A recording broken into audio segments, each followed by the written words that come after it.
Okay, so good morning and also good evening and good afternoon, wherever you are, just good everything. So happy to be learning together again here at Drisha. Today's class is Sukkot, the Paradigm of Universal Torah Ideals with Rabbi Jonathan Ziring. Just a couple more words. I know I said it a few times, but if you're able to accept the invitation to become a panelist, that would allow you to show us your smiling face if you wish. You don't have to. And also unmute yourself when Rabbi Ziring invites questions. Regardless, please stay muted when you're not actively speaking. I will help mute you as well when you're done speaking if you forget. And just remember to unmute yourself whenever you're about to speak so we can hear you. You can participate in the chat here on Zoom and soon as a comment on Facebook once I figure out the live video there. And just a few words about the class today. Often in Elul, Sukkot is forgotten. We focus on the high holidays, but forget that Sukkot comes immediately after. There are several unique rules that identify the laws of Sukkot, such as mere discomfort, exempting one from living in the Sukkah, and the heightened requirements for beauty in the Arba Minim. We will explore whether these laws are unique to Sukkot or act as paradigms of broader Torah values. And Rabbi Ziring is here with me. He's a Rosh Yeshiva at Yeshivat Migdal HaTorah and received his smicha from Rabbi Isaac Elchanan Theological Seminary at Yeshiva University. And with that, I'll turn this to you, Rabbi Ziring. Okay, great. Thank you, Evie. It's good to see everyone whatever time it is for you. So as the course description noted, when I was talking with Rabbi Kelson about what to teach in Elul, I said, one of the things that I always find in Elul is that we get so caught up with Rosh Hashanah, which is amazingly next week already, and then Yom Kippurim, and then suddenly, right, the second we pass Rosh Hashanah and Yom Kippur, so we go right into Sukkot, and we do our best to build our sukkah, find our lulav and etrog, but we don't always have the time to sit back and think about Sukkot. So what I wanted to do was spend the next 3 weeks exploring some ideas of Sukkot, so it doesn't get overlooked this year. And as we call the title, what I want to do is note that Sukkot in many ways is unique, but just because something is unique doesn't mean that it doesn't have something to teach us, not only obviously about itself, but about Torah more generally, about life more generally. So what we're going to see is both the uniqueness of Sukkot, but also the insights that it sheds on broader principles. So that's the goal for the next 3 weeks. Today we're going to start with some insights into the Arba Minim, most specifically the etrog. And next week and the week after, we're going to focus on laws that are unique to living in the Sukkah. So that's the basic plan for the next 3 weeks, and we'll go right into it. So I pulled up the sources here, and Evie also sent it in the chat. So as we know, on Sukkot, one of the central mitzvot is we take the Arba Minim, we take the lulav, the date palm, we take the etrog, which is the citron, we take the myrtle branches, the hadassim, and the aravot, the willows. The Mishnah in the first source tells us that lulav hagazul vayavesh pasul, that if you have a lulav that's been stolen or is dried out, really dried out, so it's invalid. Etrog hagazul vayavesh, and similarly, this is the fifth Mishnah in that same chapter. An etrog, which is stolen, hagazul vayavesh pasul, is invalid. And we're going to focus really on one of those two phrases, and that's yavesh. Right? Why is it that a lulav or an etrog that have dried out cannot be used for the Arba Minim? So Rashi says something which at first glance makes sense, but as we're going to see in just a minute, is actually quite surprising. And Rashi says, yavesh, why is it that if you have a lulav or an etrog that's dried out, it's invalid?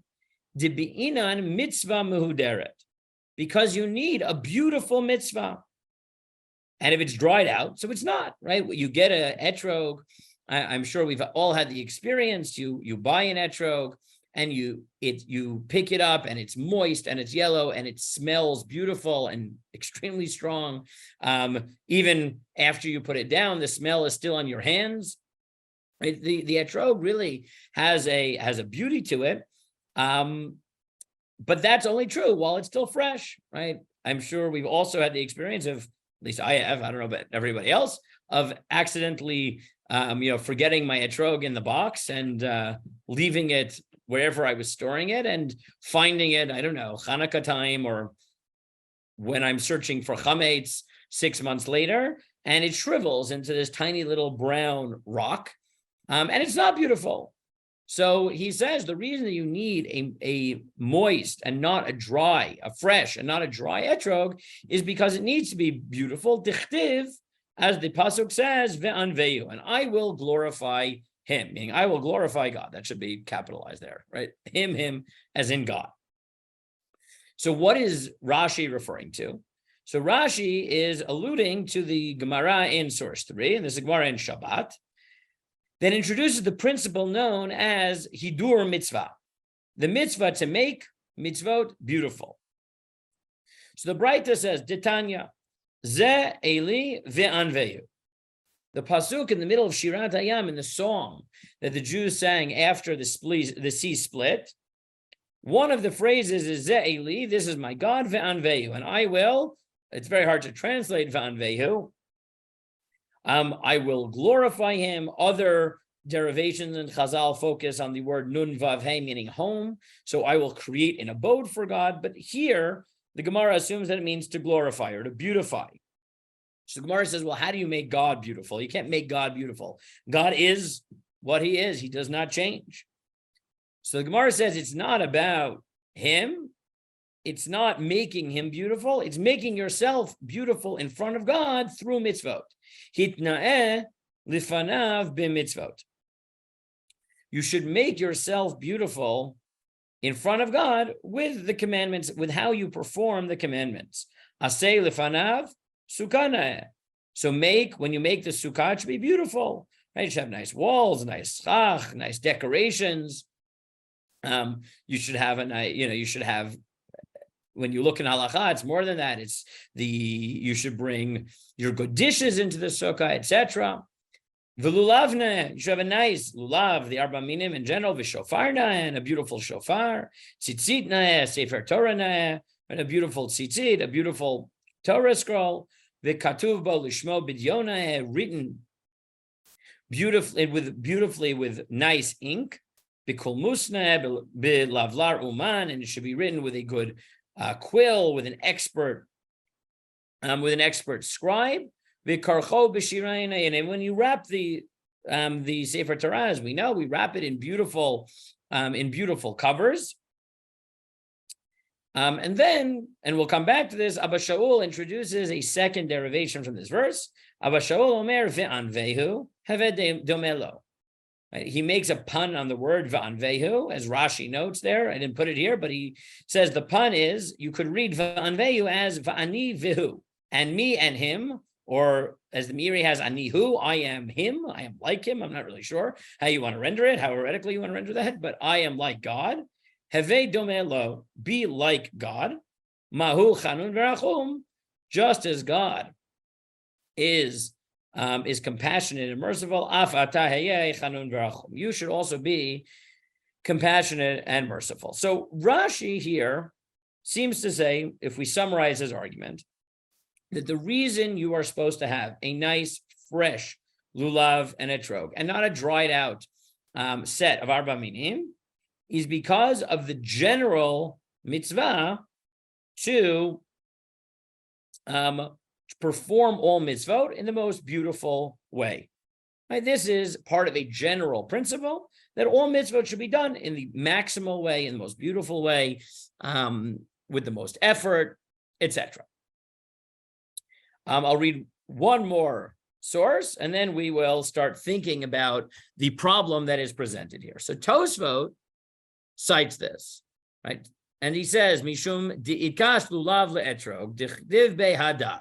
He says, no, you got this all wrong. The reason that you need to have a beautiful lulav and etrog is like this. The etrog is described in the Torah. It's pre-Eitz Hadar, a beautiful fruit of the tree. And because the etrog is called beautiful, so this isn't a universal rule that, well, all mitzvot should be beautiful. Your Sefer Torah should be beautiful, and your Sukkah should be beautiful, and your Pesach Seder you should do in a beautiful way, and everything should be beautiful. No, etrog has a localized reason it needs to be beautiful, and that is because the Torah calls it a beautiful fruit. And the lulav, which the Torah does not call beautiful, so why is it that it uniquely must be not dry, must be fresh? Because lulav is compared to etrog, and therefore that definition, that centrality of beauty that is evident in etrog, overflows into lulav.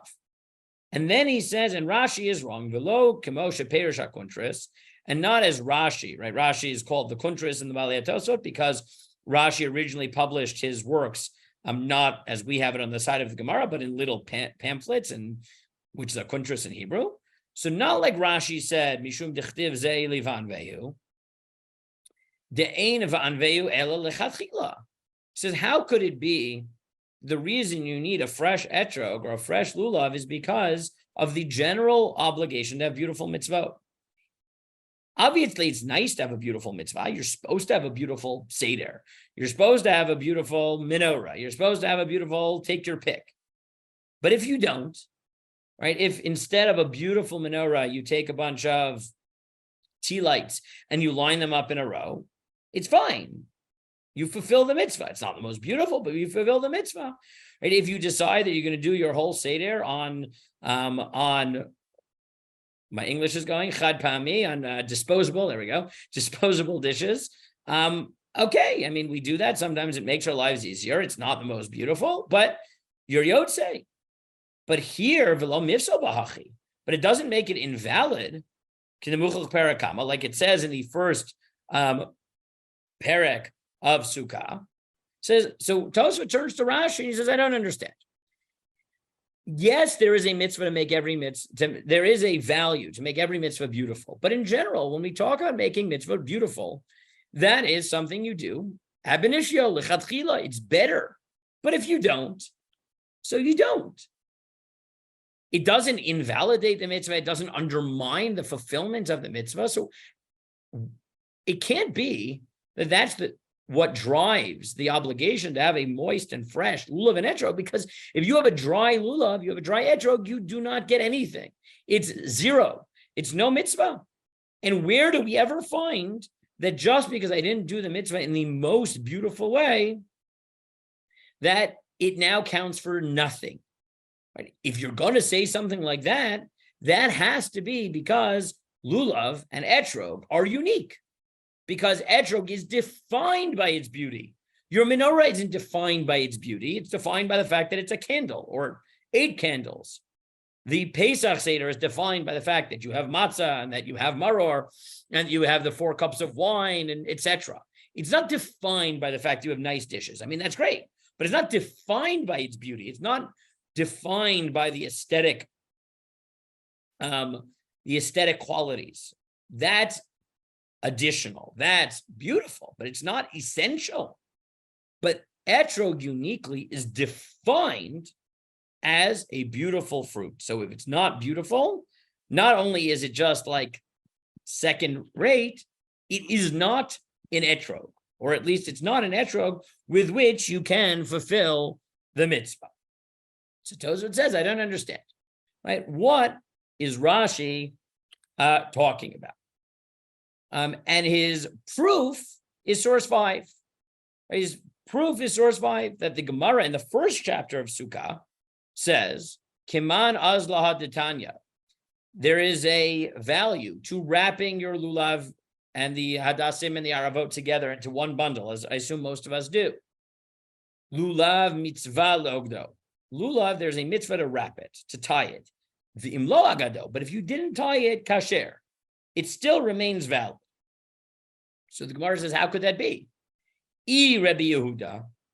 If it's the position of Rabbi Yehuda, that's not true. Kilo agado amai kasher. Rabbi Yehuda has a unique position that if I don't tie the lulav, the hadasim, and the ravot together into a bundle, it's 0. So the Gemara says, okay, fine. So we can't be speaking about Rabbi Yehuda because according to him, you have to tie it together. If you don't, it's nothing. So Rabbanan. So then the Gemara says, okay, fine. So the rabbis don't make you tie it together. So on my mitzvah, but then why should you tie it at all? And the Gemara answers, L'olam Rabbanani. We are referring to the position of the rabbis. And you're right. Technically, you don't have to tie the lulav, the hadasim, and the ravot together. Mishum shenemar ze'eli van vehu. But because you have a general value to make mitzvot beautiful, hitna'eh lefanav b'mitzvot, you should make it beautiful, and therefore you're right. If you don't do it, it's fine, but you should make it more beautiful. So Tosfot says, look, not only do I know that a mitzvah that is performed not in the most beautiful way is in general valid, I have proof from this mitzvah, from the wrapping of the lulav and the etrog, from the lulav, the hadasim, and the aravot, that the Gemara provides a beautiful way to do it, namely by wrapping it together. And if I don't do it, so I don't do it. So how can Rashi say that the reason that an etrog is invalid if it's dry is because you didn't fulfill hidur mitzvah? Right? That is the question that we have to ask, okay? Which is, again, Rashi says the given facts are a lulav or an etrog that's dried out is invalid. Rashi says this is because of the general value of performing mitzvot in a beautiful way.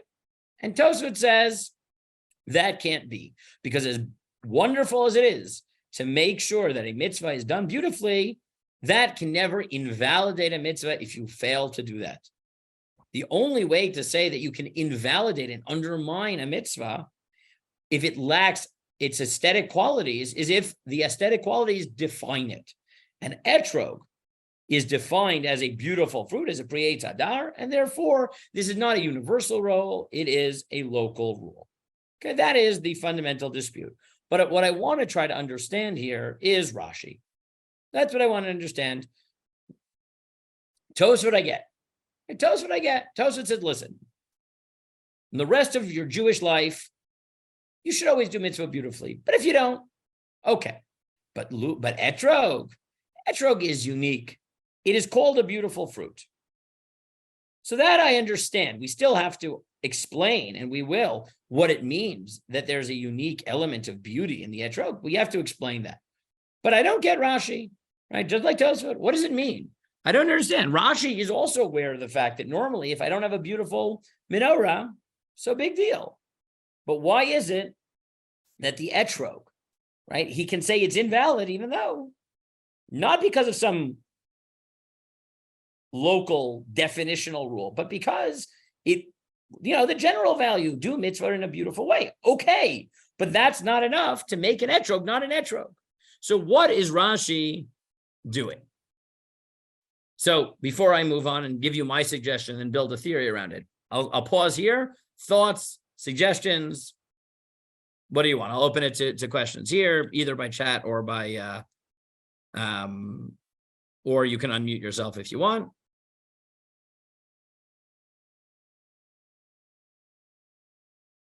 Okay, so let me give you my suggestion.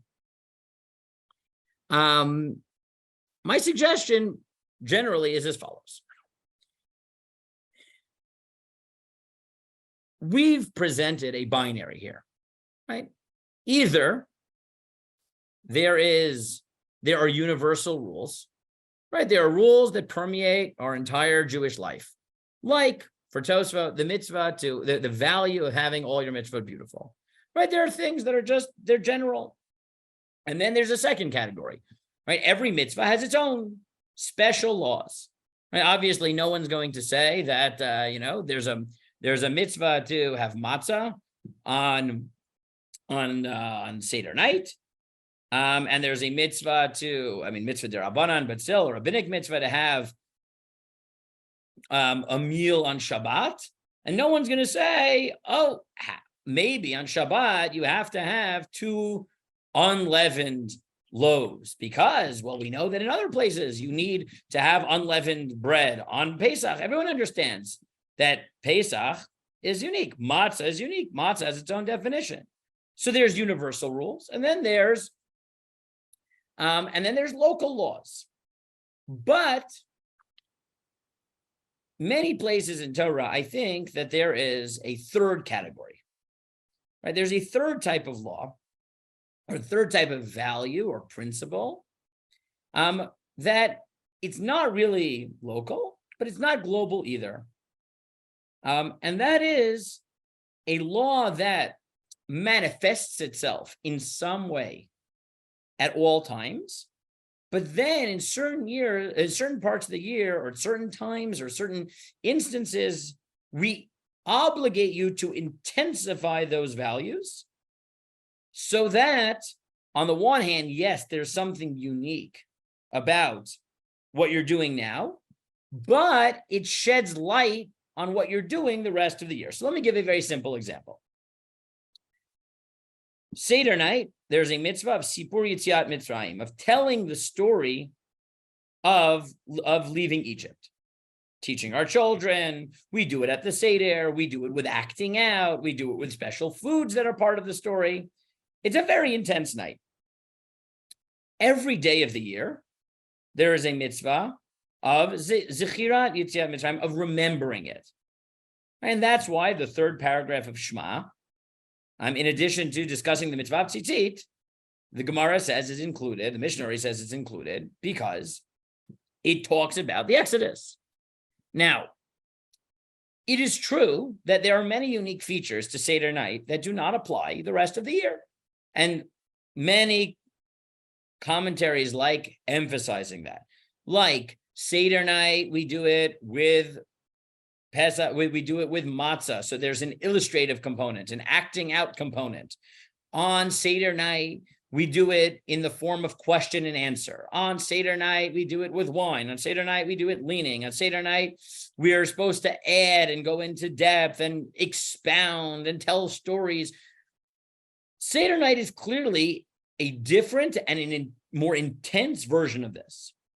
But I'd be hard-pressed to say that just because Seder night is so much more intense and is unique in so many ways, that it is totally divorced and totally disconnected from the daily mitzvah of remembering the Exodus from Egypt, right? Instead, what I would say is as follows. Our life is supposed to be influenced by the lessons that we learned when we left Egypt, right? As the Ramban notes, right? So many times the Torah, especially when we're talking about ethical mitzvot, about taking care of the disenfranchised, of the slave, of the etc., the Torah will invoke the memory of Egypt and say, remember you were slaves, remember you were slaves, right? We'll invoke it in theological contexts to remember the background to the forging of our covenant with God. So those ideas are supposed to permeate our entire life. And that's why every day we need to nod at them. But in order to make sure that every day of our life, where it's part of our life, we, at least in the back of our mind, understand what that means. Once a year, we pull out all the stops and we intensify that value, we intensify that experience. So yes, it's different, but they're also related. Or if we want to take a mashal, a parable not from the Torah, right? We all understand that on a regular basis, you have a married couple, right? So on a regular basis, you have a couple that they try to, obviously you try to be nice to each other, you try to communicate, you try to find time for date nights, you try to, give each other presents to know that you appreciate each other, right? And you do that throughout the year. And then at certain times of year, on your anniversary, whatever the case may be, right? Then suddenly, right, you go out for a fancy meal and you give a bigger present, right? Because are those completely disconnected? No, they're not, right? It's every so often you devote that day to thinking about your relationship, about emphasizing your relationship, so that obviously you can't every day of the year go to a fancy dinner, have a long date night, give expensive gifts. We can't afford that. We don't have that type of time, right? But if you do it once a year, you do it twice a year, and you emphasize the importance of the relationship, so then when you give the small presents, you go, you take time for an at-home mini date, right? It keeps that, flame alive, as it were, right? But it draws strength from the big deal that you make on your anniversary, right? There are these, and that is somewhere between, right? The connection between those two is not, right? These aren't different, but they're not the same either, right? It's that there are certain values that we understand. To properly understand them, to properly experience them, we need to take certain times of year where we express them to their fullest, so that when we express them less intensely throughout the rest of the year, right, we have sort of the background to draw on to understand them in context, even if we obviously can't express them with their full intensity all the time, right? We're just not built that way. So I would argue that the same thing is true according to Rashi here. And Rashi thinks that in etrog, it's clear, as Tosfot correctly notes, that etrog and the value of beauty and the aesthetic value and the impact it can have is much more intense by etrog, to the point where the etrog is literally defined as a beautiful fruit, as you have in Surah 6. That you should take for you on the first day of Sukkot a beautiful fruit, and kapot marim, vanafet savot, varvei nachal, usmachtem lefnei Hashem Elokechem shivat yamim, and then you rejoice before God.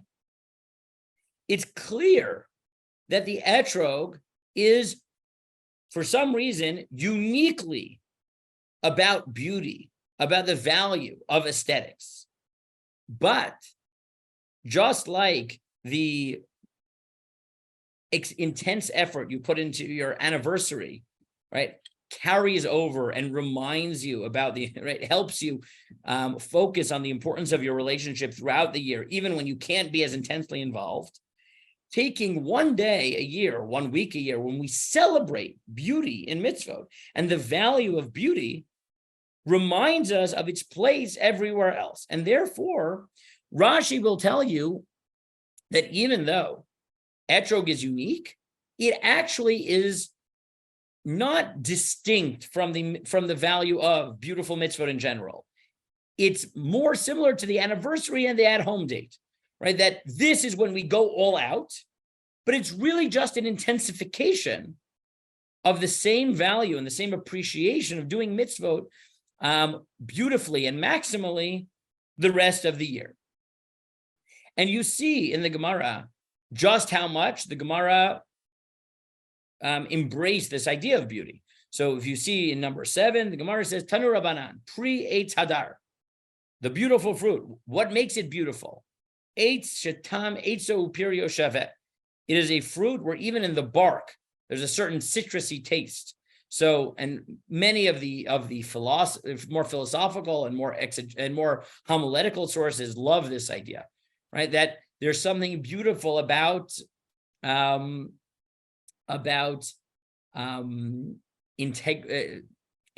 not in the honesty sense, but in one's whole self being integrated, right? That, right, a tree which has a different taste from the fruit, right? The bark is different fruit. So the fruit may be beautiful, but homiletically, it's like a person who has certain good actions, but his good qualities don't permeate he doesn't have inner harmony, right? But the etrog, part of its beauty isn't just that it's beautiful, but that it permeates the entire plant.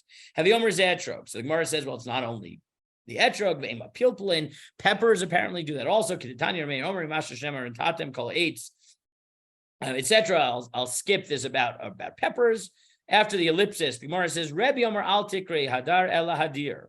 Right? It doesn't just mean hadar, it means hadir. It lives on the It's on the tree like a pen, right? There are multiple sizes at the same time, like you have in an animal pen. And the Gemara goes on. It means hadar bilano mishana l'shana. It lives year to year. But the Gemara, right, sees this idea that the word hadar, it has like 10 different definitions. They all define the etrog. But the Ramban, I think, right, gives us an interesting hint, and he says it's more than that, right? He says Ki'ilan hanikra b'lashon aramit etrog nikra shmo b'lashon hakodesh hadar.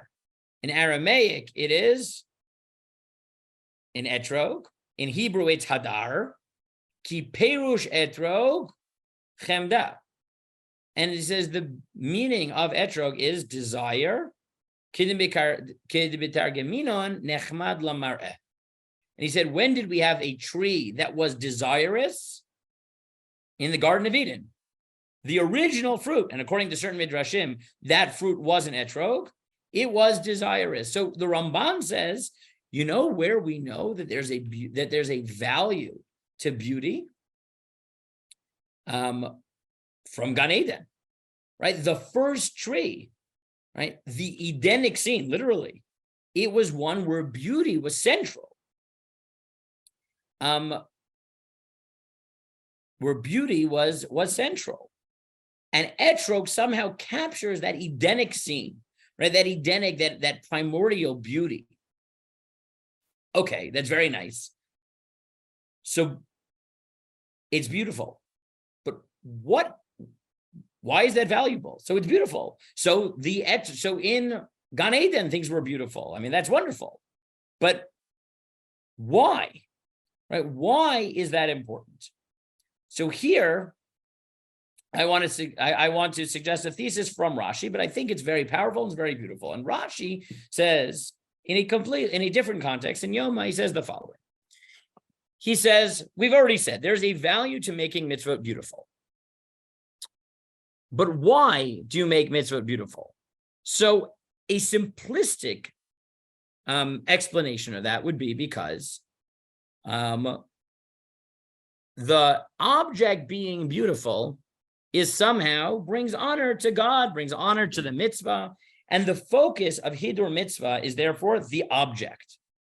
But Rashi has a different thesis. And if you go back to that first source we saw, the key words here are, it doesn't actually say, make the mitzvot beautiful. It doesn't say, aseh ta mitzvot na'im, or na'ot. It says, hitna'eh lifanav b'mitzvot. You should make yourself beautiful through the mitzvot. And Rashi in Yoma is commenting on why. After all the service on Yom Kippur, the Kohen Gadol comes and he reads the Torah. And the Gemara says that not only does he read the Torah, but everybody who lived in Yerushalayim would bring a Torah and would read along with him as an expression of Hidur Mitzvah. And Rashi there says, Ve'achar kach, kol echad ve'echad, mevi sefer Torah mi beito. Everyone brings a Torah from their house. V'korei bo kidei larot chazuto l'Rabbi. And he brings a Torah to show it publicly. And Rashi comments, leharot noyo shel sefer Torah. You show the beauty of mitzvot. V'tiferet ba'aleha shetarach lihitnaot b'mitzvah. But what you're doing by showing the beauty of the mitzvot is not only bringing out the beauty of the mitzvot, but you're bringing out your own beauty, right? The splendor of the owners who put the effort in to make the mitzvah beautiful, right? So Rashi says, you know why? You know why you're supposed to make mitzvah beautiful? Not because we need the mitzvah to be beautiful, because we need you to be committed.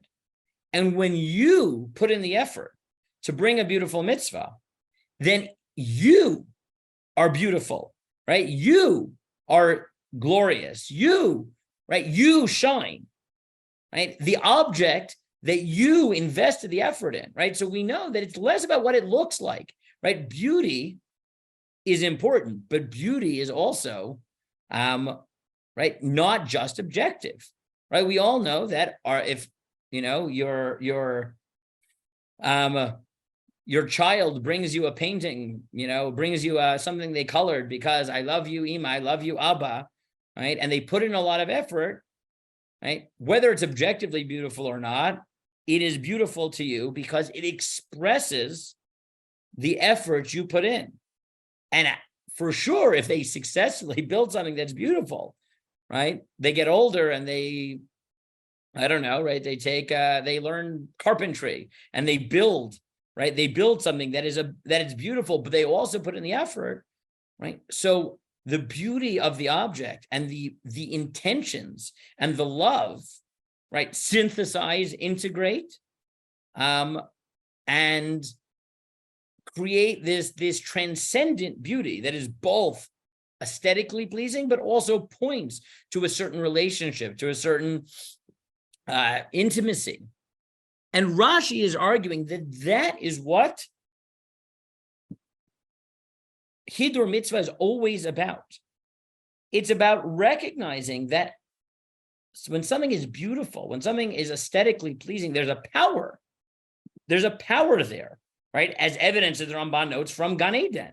God made the garden beautiful because there's a power to beauty. Beauty is important. Beauty is something that human beings appreciate. But because it's something we appreciate, if we use beauty to channel our commitments, to channel our investment in God or in our relationships, then that beauty becomes transcendent. And if you go back to that first Gemara, right? I said I would come back to it, so I'm coming back to it. The Gemara offers two interpretations of the phrase Ze'ili v'anvehu. The first, as we said, is make mitzvot beautiful. The second is be like God. Now, you could say that those are two separate things, right? That those are two separate things. One interpretation of ve'anvehu is make mitzvot beautiful, and the other is ani vahu, I should be like God. But if you look at the Maharsha, and this is developed as well in the Marafulda, in the Yerushalmi and Peah, and by Rabbi Avram Price in his Mishmat Avraham,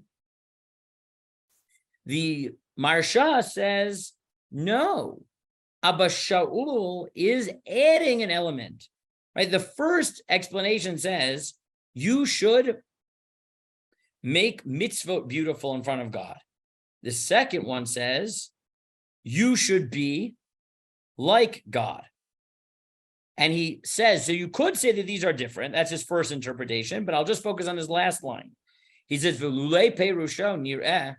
If it weren't for the other interpretation, I would say, Dila Abba Shaul nami perish v'anvehu hitna'eh lefanav. Everyone agrees that hitna'eh lefanav, that the mitzvah of making, the value of making mitzvah beautiful is what is derived from anvehu. Abba Shaul isn't reading something else. He's saying bima'asim. He's saying be beautiful in your actions. Meaning, Abba Shaul is saying more important than the objects that you make beautiful, right? If Rashi is right, that what makes beautiful mitzvah beautiful isn't just the intrinsic value to beauty, to aesthetic value. That's true. That's valuable. It's powerful. But that when we choose to channel, to harness the power of beauty in our performance of mitzvot for God, that says something about us, right? It creates an emotional beauty, a spiritual beauty, a religious transcendence, which is overwhelming and powerful in the way that a beautiful piece of art or a beautiful natural scene, right, can overwhelm us. We can also have that experience, that transcendence, because of relationships. And when we harness physical beauty to express emotional and religious and spiritual beauty, and again, that creates this surreal, this supernal, transcendent experience. And now what Rashi is telling us is that's what the etrog is. Etrog is the time of year, or is the mitzvah where, just like we said by Pesach, once a year, we dig down as deep as we can into the values of Egypt, of the Exodus from Egypt, so that the rest of the year, we remember in the back of our mind what Egypt does for our life, the ethical values that emerge from it. So what I would argue is the same thing is happening here by etrog, that once a year, God says, I want you to find a species that is defined. Its very essence is beauty. It's called the beautiful fruit. According to the Ramban, it invokes Edenic perfection. It goes back to that original tree before the sin, right? That it was just nechmad l'mareh, it was beautiful. I want you to channel that perfect primordial power that aesthetics can have, right? Heschel, throughout his works, has, I think, a very powerful idea, but he says that one of the most important spiritual emotions or experiences is awe, is the ability to say, wow, right? Is the ability to be impressed and just be blown away because, as he says, when you see, when you feel awe, when you feel wonder, that's the word he uses wonder, you remember it, right? At some level, we need to not just know appear, but we need to feel that there is something beyond us, right? And wonder has this power, right? That when we stand in wonder from beauty, from, you have a child, right? That feeling, that wonder, it reminds you that there's more to life than you can articulate in words, right? So once a year, God says, find an object whose very essence is called beauty. Tap into the Edenic beauty or the Edenic wonder, right? That points you to something beyond you. Remember that you can channel, you can harness that power to express the intensity of your commitment, the intensity of your love for God. Once a year, channel it, dig into it as deep, as strong, as powerful as you possibly can, so that you remember how much power there is in that. And then the rest of the year, of course, you don't do it as intensely, but it taps into that power. And therefore, the etrog is not fundamentally unique. It's just an intensification, right? It's like the anniversary. You double down, you cut out, you carve out time, and you spend effort finding the right gift to remind yourself, because we're human beings, we need to have real visceral experiences to deepen what we, even if we know it's intellectually true, we need to experience it. So once a year, you really, really make sure you feel it so that you can carry with that even when you don't have that much time and that much energy and that many resources for your small little dates throughout the year. And that, I think, is for Rashi the connection between etrog and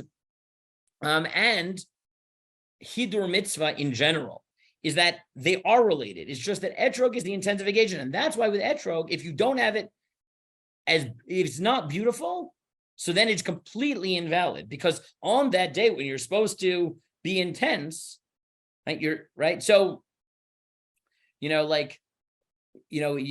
don't know, right? You're, my wife very much appreciates a good coffee. So if on a random day, right, I would bring home just a good coffee, she'd appreciate it, be nice. If the only thing I brought home on our anniversary was a nice coffee, right? Because that's the day when you're supposed to express, that's the day it's supposed to be more intense. If you do something less,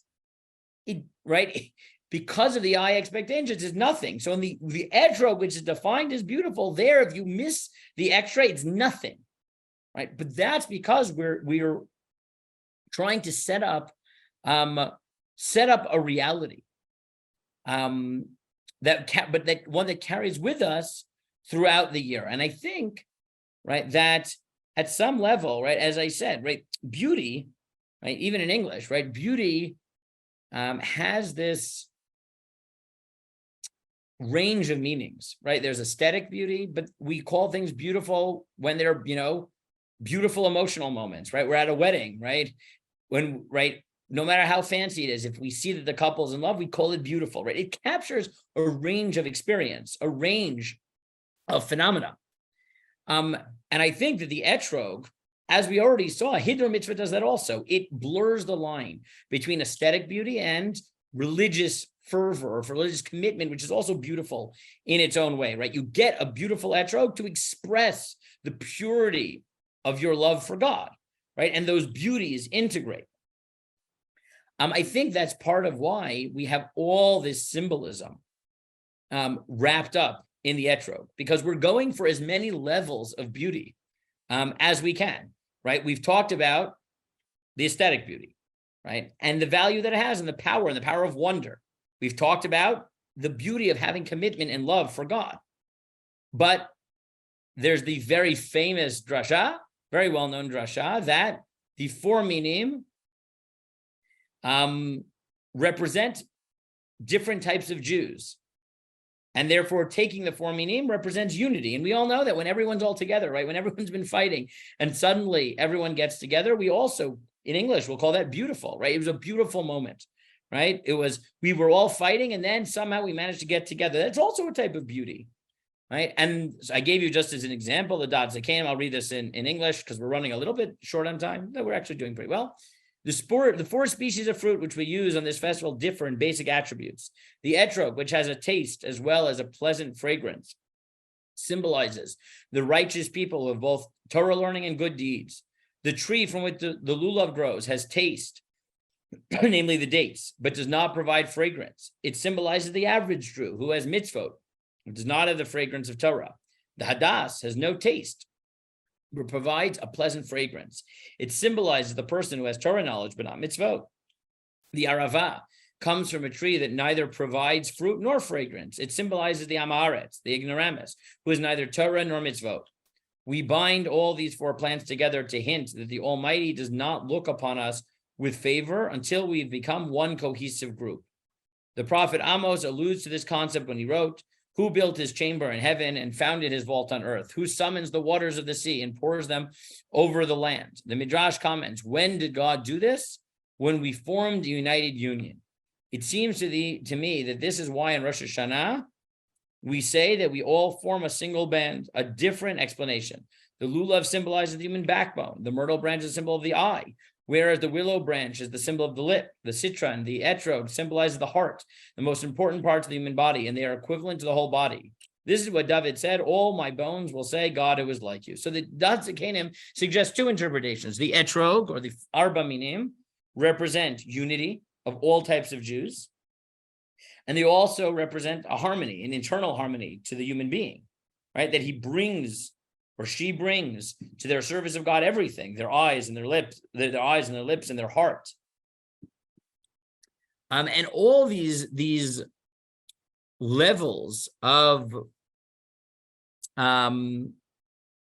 beauty, of value, right, integrate.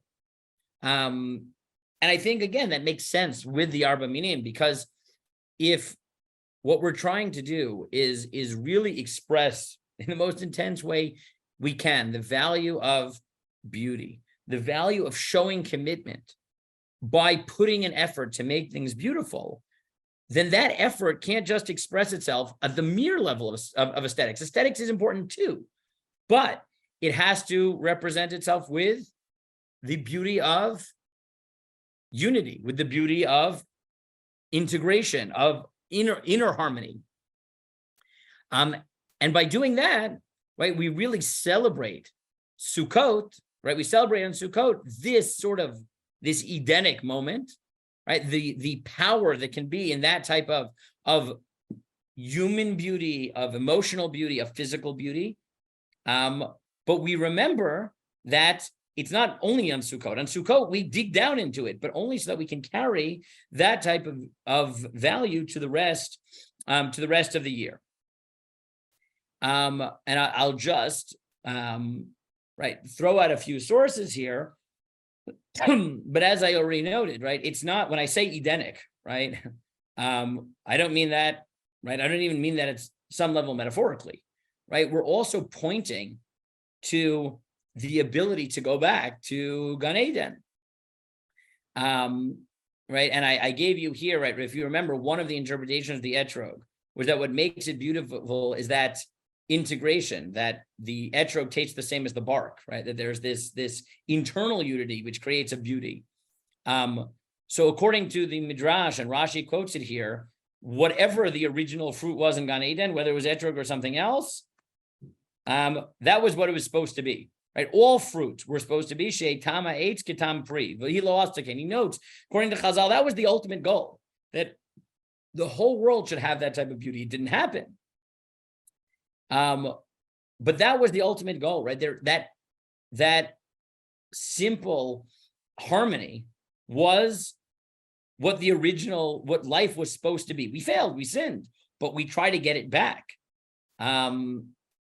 I will briefly note, and then I'll open for questions, that there seems to be one other case in the Torah where beauty is not just an added benefit, but is actually essential. And that is the writing of the Sefer Torah itself. And if you just look in number 17, when the Gemara talks about writing your own Sefer Torah, and it says, V'kotev Sefer Torah lishma, the Gemara continues, Tana, the Braita says, Buvad shelo yitna'eh b'shel avotav. The king, it's talking about the mitzvah of the king writing a Sefer Torah, he shouldn't beautify himself with his parents, his ancestors' Torah scroll. He has to write his own. And Roshal Yisraeli and his Chavot Binyamin picks up on that word, right? Shelo yitna'eh. He doesn't say he shouldn't use the Sefer Torah that his ancestors wrote. It says, don't beautify himself with the Sefer Torah of his ancestors. So, right, he basically builds a similar thesis to what we did, but says that there's actually two mitzvot, which are uniquely defined by their beauty. Not just etrog, and at some level, I think this is even more powerful, but the Torah itself, right? That every time you look at the Torah, it is defined as beautiful. Right? The Torah is always, not just it should be beautiful, but that is its definition. And that's what he derives from this word, just to pick out the key things. And he says, ha'inyan here, in the middle, va'anveuhu lo rak lechatchila betor hidur. When it comes to the Torah also, and again, there's something very suggestive about this, that the text that encapsulates everything we believe in,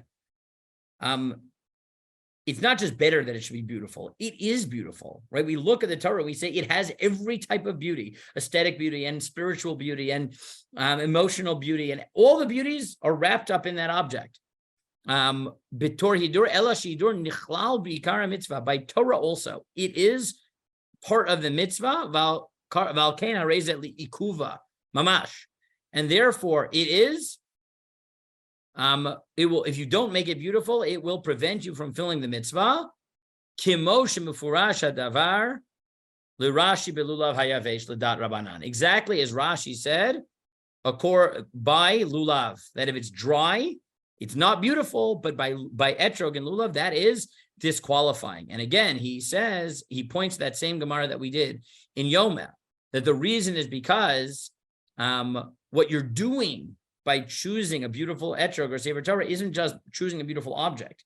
It's expressing your beauty, the beauty of your commitment, the beauty of Jewish unity through the object, right? You're integrating those various meanings of beauty together. You're valuing the power of aesthetics along with the beauty of inner harmony and communal harmony, right? And you're integrating that and showing that you value it in an intense way so that it carries over to every other part of your life. And for Rabbi Israeli, it's not only the etrog, but it's actually the Torah scroll itself. That object that encapsulates all our values does the same thing. It must be beautiful because it must express that ideal, not just because it's better that way, but because without it, it's not really a Torah, right? If we don't see the beauty in Torah, then we're missing something definitional. So as I call, I'll open to questions now in a second, but as I called the title, right, I said, Sukkot as a paradigm of universal ideals, because I think that what you learn from Rashi is that there isn't a binary, right? There aren't just universal values and local values, right? Sometimes there are values that we need to keep in mind always under all circumstances, but we can't live them to their maximal way. We can't live them in the most intense way at all times. We just burn out. So what we do is once a year, twice a year, we just say, today is when I'm going to focus just on this value, so that every other day of the year, when I do something that is related to that value, I will have like a wellspring from which I can draw on to make it more meaningful. So just like the person who, right, they invest in their anniversary so that, right, they remember how much they love each other, and in the little things, right, that love expresses itself. So with the etrog, once a year, we say, listen, there's a power to aesthetic beauty. It points us towards wonder. It reminds us that there are things beyond ourselves. It points us back to Gan Eden, a certain type of perfection that has a power. There's a beauty of being committed and putting all our effort in, because that makes it that the beauty of the object expresses our love for God, our commitment. And that's also beautiful. More midrashically, there's this value of the Arba Minim expressing the unity of the Jewish people, which is another type of beauty. All those, and there's the Tam Eitzu Pri Shaveh, that their taste is, there's an inner harmony, that the tree tastes the same as the fruit, right? All those types of beauty of they integrate. And we, on Sukkot, we focus on them so that we remember throughout the rest of the year that we should find the small ways in every mitzvah we do and everything we do to pay attention, to put in all the detail, to create aesthetically beautiful mitzvot, which are expressions of our commitment to God. And therefore, Sukkot is a time to focus on ideas, but the primary reason is not just so we can experience that on Sukkot, but so that we create a wellspring of experience that can influence and speak to the mitzvah that we do the rest of the year. And as we just noted at the end, Rav Sholi Israeli says this isn't just true of etrog, but there actually is another object that we come in contact with throughout the year that reminds us of that, the value of beauty and of commitment and the like, and that is the Sefer Torah itself, where we have to see the Sefer Torah as being defined as beauty, in which case these ideas really do have not just a secondary anchor, but an anchor that we can access the rest of the year. So that is those are my thoughts about the values that we pull out of the etrog. And we're going to see that at some level, I think that a similar phenomenon is true with the Sukkah in the next 2 weeks, where we see two different aspects of how this expresses itself in the mitzvah of living in the Sukkah. I'll open it to questions or any announcements that Evie needs to make. And yeah, and you can always email me. My email's on the source sheets. You can always email me if you think of something later. I try to be pretty responsive to those. Okay, Evie, it's all yours. Or questions. Are there any questions? Michael, no? Okay. I don't see any questions. Let me just double check one more time if we have questions on Facebook. Okay. Okay. If any questions come up, like Rabbi Ziring said, you can email him later on. But for now, thank you so much, Rabbi Ziring. And thank you so much for all the participants who are a great part of our learning community. We have a full day today here at Drisha. If you have time still, we would love for you to join us for Rabbi Wendy Amsalem's class on the Torah readings of Rosh Hashanah. It's tonight at 7 p.m. Eastern. We also have Rabbi Alex Ozar's class on Rav Hatner at 8:30 p.m. Eastern as well. We have many more classes scheduled for Elul Zman. You can find out more information and register for the classes at 5783.drisha.org/Elul.